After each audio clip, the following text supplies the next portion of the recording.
Welcome to the YoggNation, the Spirit of Gratitude podcast on the Wintegration platform.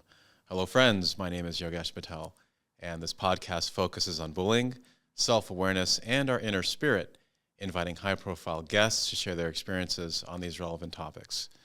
And today, my next guest is Mr. Matthew Earl Jones, Arizona's film commissioner, whose office is primarily responsible for promoting the Grand Canyon State as a desirable filming location, in addition to, I believe, representing Arizona's interests in Hollywood.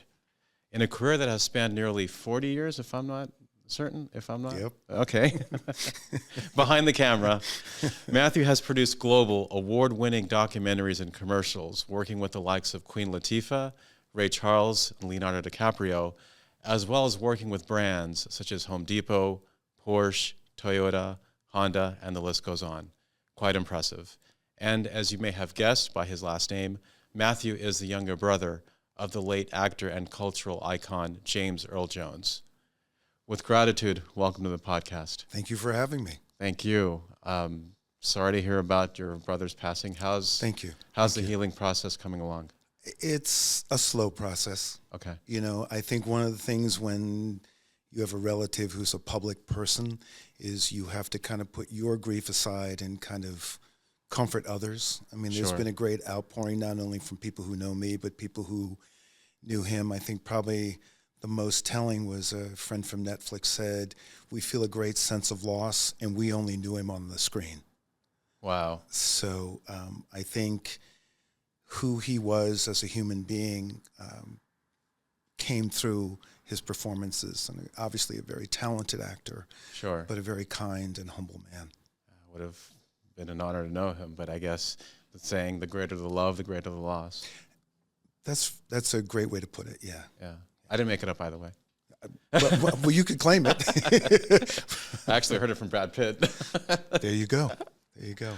Well, curious, we're holding the mantle of your famous family name. You started at the bottom and worked your way up. What was that journey like? Hard, but I think anything worthwhile takes dedication and hard work. And both my father and brother worked incredibly hard in developing their craft.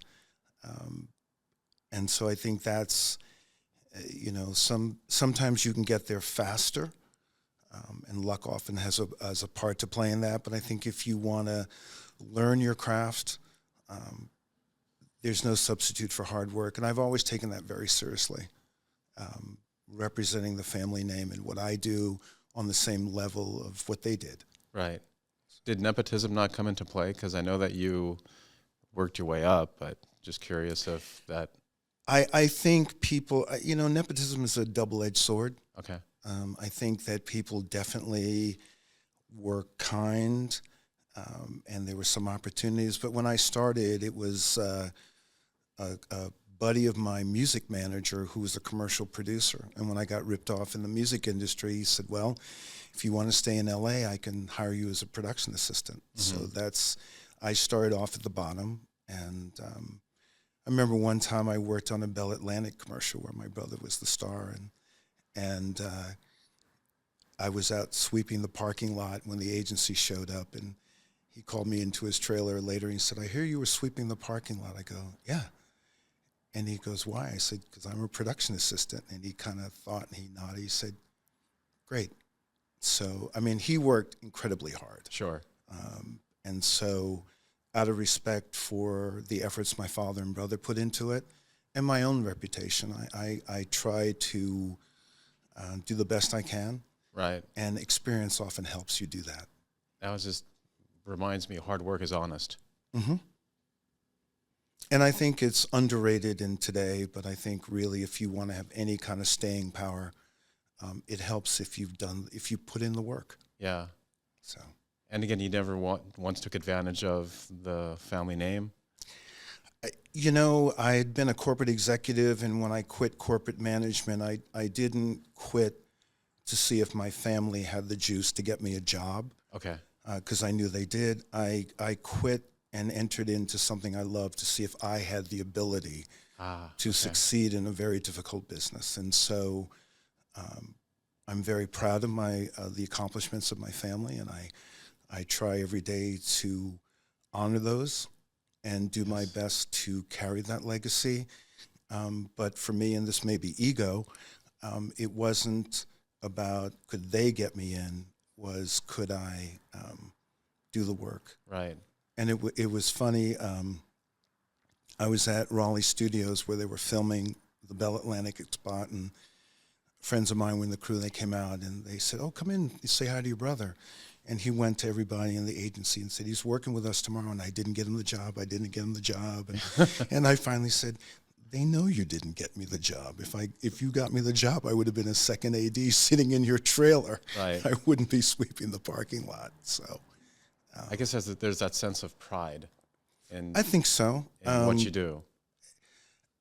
If you have pride in what you do and you want to be good at it, then there comes the need to have done the work. Interesting you mentioned the word if.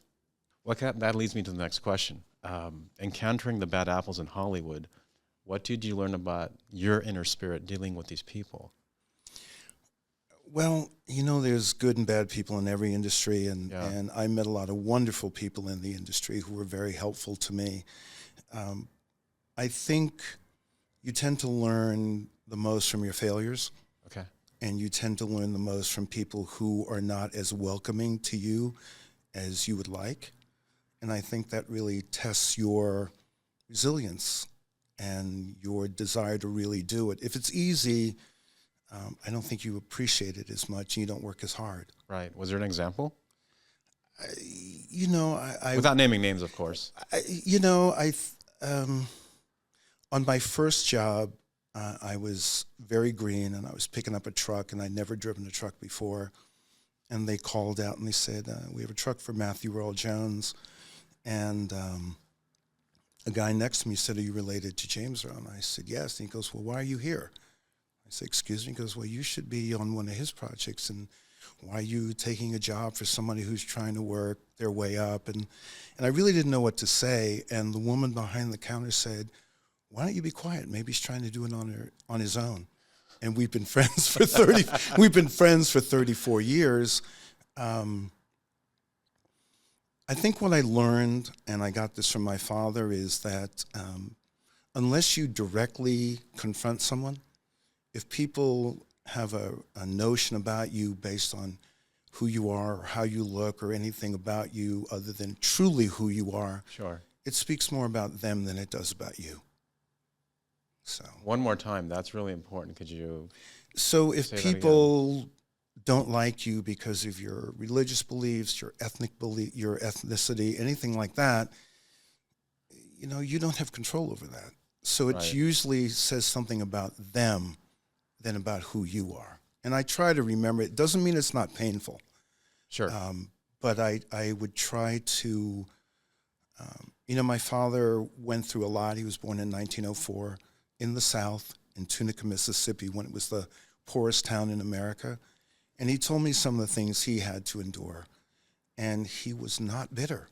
He was just, his favorite. Not bitter. Not at all. And I look at what he had to put up with, and I don't know that I would have been strong enough to have done that. Yeah. And he used to always say, think good thoughts. Long before the power of positive thinking, this was like in the early 60s, he would say, think good thoughts. And I try to do that. Yeah. I try to honor his legacy as well as my brother's. And that leads me to the follow-up question is, what life lessons did you learn? I mean, those were 2 ones, but were there others? I mean, I think in our pre-planning call, you had mentioned that from your father, everyone has value. Mm-hmm. And from your older brother, it was hard work and humility. Yeah, I think definitely from my father that everyone has value. Yeah. And everyone is worthy of your respect. And as a New Yorker, respect is key for us. So, but it's not just to demand it, it's also to give it, and to give it to everyone. My brother, my nephew said it best. He says, I don't think Papa realized how famous he was, because his goal was not to be famous. His goal was to do great work. And by every day trying to do great work, a byproduct of that was success and fame. And to show you how humble he is, he, or was, it's very new. No, it still but is. It's 'Cause very he lives new. in our heart. Right, he lives in Yeah. our hearts. So Yeah. years ago, remember when we had answering machines and you'd come Yeah. back, you'd play the message? Yep. He'd invited me to Christmas dinner, and he left this long message. And at the end of the message, he said, "This is your brother, James Earl." So I called him back and I said, "Thank you for inviting us to dinner. Can I bring anything?" He said, No, we got it." And I said, "Oh, thank you for identifying yourself. I mean, I have so many brothers. I have one." And I said, "And I would never recognize your voice unless, I don't know, I turned on CNN." But I think that that story speaks volumes of who he is and who he was. Yeah. A very hardworking, humble, kind man who, by honoring that, became an icon. Right. So I think that's a really valuable lesson. And I try to, when I find myself tested, I try to remember Right. what my father and brother went through and what a positive attitude they kept. And they believed that good won out.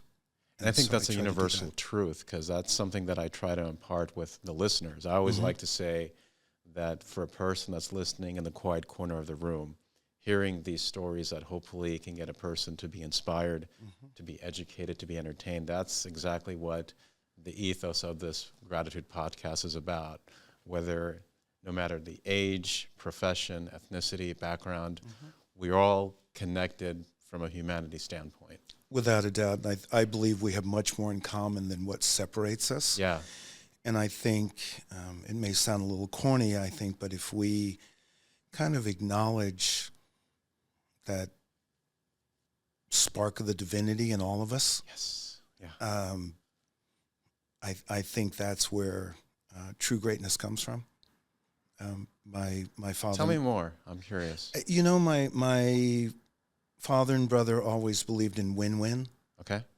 And I think win-lose, as my wife will say to me often, is not sustainable. You know, if I'm winning at your expense or you're winning at my expense, eventually one of us gets tired of losing. Sure. But if we are both enabling each other to grow and develop and flourish, there's no end to that. And I think that's kind of, that's a philosophy I feel really grateful for that was instilled in me at a very young age. Well, it looks like you took that philosophy, but you made it your own. I think, you know, when you're blessed to have really good teachers, which I've been blessed to have, they encourage you to internalize it and, while emulating what they've done, make it relevant to your experiences. And I think when it's relevant to your experiences, it means more. Yeah. True. Because that's how you internalize it. Exactly. Yeah. Curious, did your brother ever get into character of like Darth Vader and Mufasa and start messing with his younger brother, saying, "Matthew, I'm your brother"? Any funny stories there? You know, I mean, our relationship was more of brother, or because of the age difference, almost like the coolest uncle you could have ever had. Okay. Yes, I was aware of what he did for a living, and I was aware of his success, but not really. I feel very blessed that when I spent time with him, he was him. He wasn't in character. He would joke about something. I remember when my nephew was quite young, and I came over. He ran over to greet me, and he bumped into a table and sent papers flying. And Jim kind of said, "Flynn," in that much deeper voice. And Flynn ran off, and he said, "Oh, I shouldn't raise my voice." I said, "Yeah, he's going to be traumatized. He just got yelled at by Darth Vader." But the relation, you know, he is he was, again, I apologize, but he was an incredibly kind, humble, and gentle man. So it really, if you met him, he wouldn't really want to talk about his accomplishments or what he did for a living. He was much more interested in what you did. Sure. And it you know, people who met him always remarked on that he didn't really want to talk about himself and what he did. You know, he wanted to get to know you. Yeah.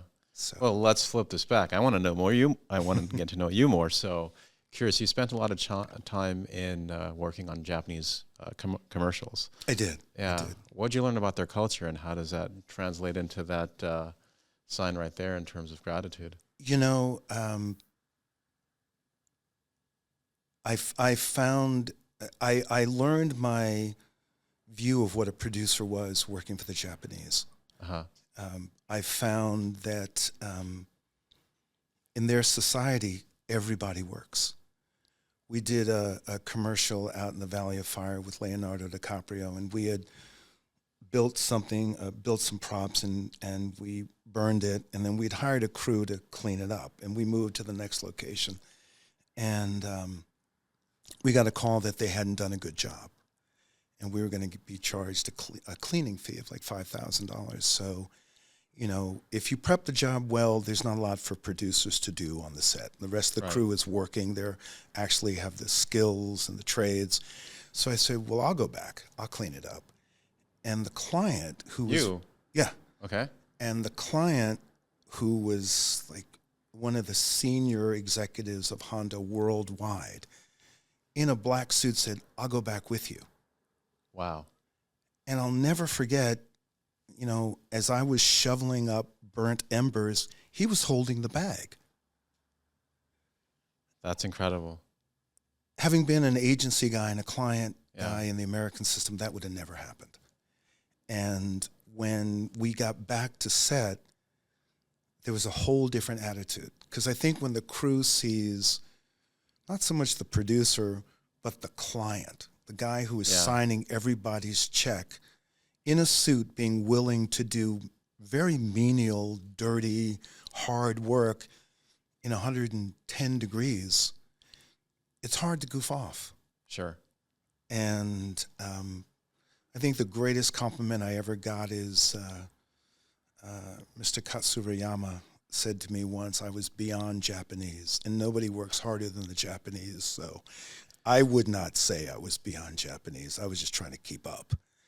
But there is a wonderful sense of team and working together toward a common good that is embodied in the Japanese work ethic. Well, and I've tried to emulate that. Yeah, just from that example, I mean, to me, it just speaks to the notion of servant leadership. Mm-hmm. Well, I remember when we picked them up at the airport, and, you know, having been an agency guy and a client in the American market, often you would hand your claims to a PA and say, I'm going to the bar and go get my bags. Right. And they all came out with their bags, and I went to pick up the guy's bag and put it in the van, and I was the lowest level of the totem pole on that. And the guy stopped me, and he said, my bag, my job. And he put his own bag into the truck. Yeah. So I spent 5 years working with them, and they really made you feel you were working with them, not for them. Sure. And it's where my ideas of producing were formed. And even though I'm no longer working in the Japanese market, I try to instill that. I believe my job when I was producing was to create a safe environment for creatives and those who actually had skills to do their job and not have to worry about the logistics of budget and scheduling and things like that. So to create a safe environment for people to shine. It sounds like you live your values. And it I showed. try. You know, I'm as human as the next guy. You know, I get impatient, and I get frustrated. Yeah. But Me too, by the way. But I try to remember that I'm extremely lucky to be where I am. Right. And there are a lot of people who are working a lot harder for a lot less money. So Yeah. I try to always remember that. It's that empathy gene. It has served me well. Yeah. You know? I mean, I think it serves many people well, just because you have to have that understanding of what that person might be going through. And that's where I think kindness is such it's a superpower. Yeah. I read somewhere that, you know, in soundscapes where you see those really good quotes, I tend to, when I need to see something and I turn it on, I get the it's like when the student is ready, the teacher appears. Yeah. And I saw that. It's very Zen, by the way. I saw that kindness is the domain of the strong. And Wow. I wish I came up with that, and I have my notes of who said that. And I think it's when that quote said strong, I don't think they meant like macho or tough or, I think they meant having compassion. Sure. And that quiet confidence that comes with kindness. It's also a reflection of your soul. Well, I am very blessed that I've had really great mentors and teachers. I've been extremely lucky. One thing we didn't discuss, but I was adopted at 3 months old. Really? So, yeah. I did not know that. Yeah. Okay. And so I can't even imagine where I would have been had I not been adopted by this family. Sure. And your mom was a school teacher. My mom had been an actress, and then when my parents split up, she became a school teacher at a private school in Connecticut, which allowed me to have a great education. Yeah. So, being born in Queens, I don't want to even think about where I would have ended up, but I probably would not have ended up being a part of this wonderful family, being blessed with the education and the opportunities that provides. Well, now you're a mentor to others. So I'd like to learn more about the Earl Jones Institute now, and how you lead that organization. Well, my father, or our father, had been a boxer. He was Joe Lewis's sparring partner, and he was, teaching at a rec center in Harlem, and he was discovered by Langston Hughes' aunt. And so he had a sixth grade education. So she gave him Langston Hughes' poetry to increase his vocabulary. And he has, obviously, James Earl inherited Robert Earl's voice. So he was this tall, handsome, charismatic guy with that voice. And he got an opportunity when the lead actor for Langston's play, Don't You Want to Be Free, got a gig downtown. He tapped Dad to step into that role. And so Dad always thought that he'd been blessed to have that break. And so he set up, originally the Institute was called the Harlem Folklore Theater. And it was if you had a play or an idea for a play, he would provide a space at a church or a synagogue or a rec center for you to be able to express yourself. And in 2004, James Earl passed it to me. And I took to heart, not everybody. 2004, correct? Yes. 20 years. Yes. Okay. So I was there at the beginning in 83 when my father set it up. I was the vice president, but my brother passed it on to me. And, Dad wanted to make sure that people who weren't part of a legacy family or didn't get that lucky break, which characterizes our industry, to be able to have an opportunity to be heard. Okay. And so in a small way, I try to emulate my father's vision of doing that. Yeah. My brother emulated my father's desire to be an actor to such an extent that he accomplished things that my father could not have imagined. My father was one of the first Black actors on Broadway, and there's a Broadway theater named after my brother. So my dad was just thrilled to have been able to be there. Right. Not in a lead role, but just to be there. And for 1945, that in 1947, that was quite amazing. But clearly, my brother has taken that aspect of my father's personality to heights that he couldn't have imagined. And Sure.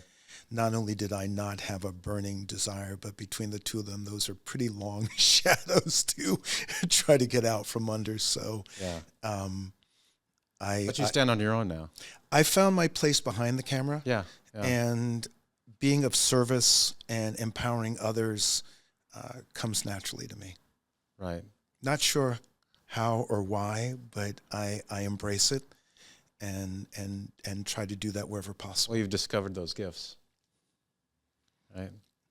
Thank you for saying that. That's a good way to put it.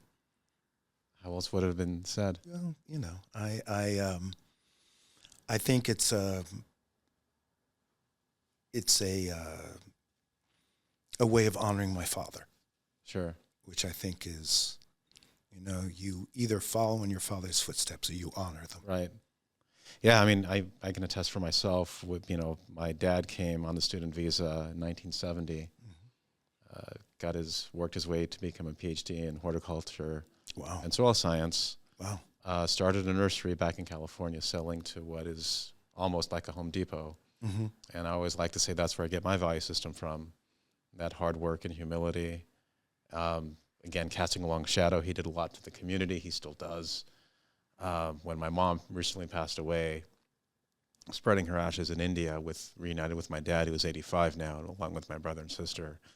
It was still humbling to see that, mom's wish was to feed the village folks, done that, and then the next day feeding the school kids in terms of the name that, she's honored on the school. And so I definitely understand and empathize. And you honor your family's that legacy well. Yeah. And you're spreading, I think sometimes it doesn't take to build a building. I think sometimes it's just to give people encouragement. Yeah. And I think that while buildings need to be built and people need to be fed, I think most importantly, people need to be encouraged that they have value, that they matter. Right. Well, and that's what each of my guests do share, that commonality, that common thread. Going back to the Earl Jones Institute, what exactly is it today now? So how can people find you? It's earljonesinstitute.com. Okay. And again, I'm very grateful that some of the work that I did before I took this job 8 years ago, the state has been very kind to let me continue that. So we have a training program that is through the Arizona Commerce Authority and through the film office that I had started, years ago through the nonprofit. And so far, I think in the 8 years I've been there and the couple years that the state has embraced that training program, we've probably put 300 people through a training program and into the workforce here in Arizona.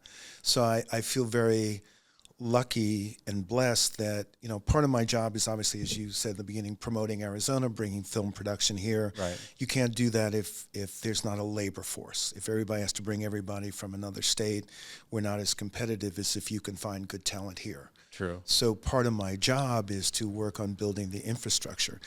It's also a passion of mine. It was a passion of my family. So I feel very lucky that in my day job and what I do for a living, I'm able to indulge a passion of something that's important to me. Yeah. And I think that's, when you can make a living doing something you enjoy, I think the phrase is you never work a day in your life. Yep. So I feel very lucky. There are some days I do work. But in general, I feel that, I've got one of the greatest jobs you could have. I get to be around creative people and assist them in bringing their vision to life. Right. And I get to, in a very small way, support the state I live in. Yeah. For me, I also take it a step further, that powerful storytelling that you help open doors. Yeah. Storytelling is important, and film and digital media is a way for stories to be told. So, and that coincides with what we do at the Institute. We train people. We also help them get their projects made. So, fantastic. Good luck with that. Thank you. Yeah. Thank you. I feel, in the spirit of gratitude, I feel very lucky that, a lot of people work jobs that they don't feel inspired by. Yeah. I remember another story of my brother's. He did Paul Robeson, which was a one-man show on Broadway. And no matter how you look at it, a one-man show is a lot of work. Right. You're the only one there. I mean, there was another guy playing piano, but you don't get to take a break. There's not other cast people you can work off. It's like it's all on you. And I was much younger at the time. And we went backstage, and he stayed 2 more hours and thanked everybody and talked to everybody who came. And then we went to the restaurant and they came up to the table. And being a lot younger, I said, man, they never leave you alone. And he said, those are the people I work for. He said, those people work jobs that often they don't like. And they work and they get a 2-week vacation. And they come to New York and they pay a lot of money to see me do something I love enough that I used to do it for free. And he goes, Wow. I'm able to provide for myself and my family doing something I enjoy. And I was blown away by that. And I was like, that's really the way you want to be. Right. If you achieve any level of success doing something you love, how could you not be grateful? True. Yeah. How could you not be thankful to the people who, by taking their hard-earned money and they come to New York or they go buy a ticket at a movie or whatever they do to bring them pleasure, they're enabling you to do something that means so much to you. So Yeah. that really stuck with me as a great. I don't hit it all the time. Let me be very clear about that. But it's a great goal to shoot for, to remember that and to be that grateful and that humble. So, I try to, when I get frustrated, and we all get frustrated. Yep. But when I get frustrated, I try to remember that in particular, because he was tired. He just worked many hours. Yeah. And I'm sure there was a part of him that just wanted to have a meal. But he was kind and gracious and appreciative of everyone who came up and thanked him for the performance that he gave. So I mean, it looks like beyond just an anchor, it's a foundation. I think foundation's a good word. I think it's a good, though difficult, philosophy to live by. Yeah. But if you can... It takes effort. Takes and effort. Concentrated focus. But if you shoot for that, even if you fall short, I think you end up further than if you hadn't taken that shot in the first place. I always like to say that if you reach for the stars, you'll end up at the mountaintop.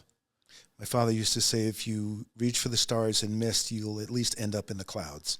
Okay. Same idea. Yeah. Same idea. Yeah. So. Well, Matthew, it's been a blessing to have you. Thank you for sharing all of your wisdom and perspective. And for the citizens of YoggNation, if there's certainly something that you were inspired, again, it goes back to having that sense of gratitude and, that maybe that aha moment, that spark that Matthew shared. That's what we're all that's what we're all here for, is to help one another, trying to overcome adversity and whatever challenges that anyone is facing. Yeah. Matthew just brought some really great examples of himself, his dad, his brother, and the point is to live our values. It's really all we can do. Yeah. It's all we can do. Matthew, thank you. Thank you, Yogesh. I appreciate it. That's a blessing. Take care. For me as well. Thank you.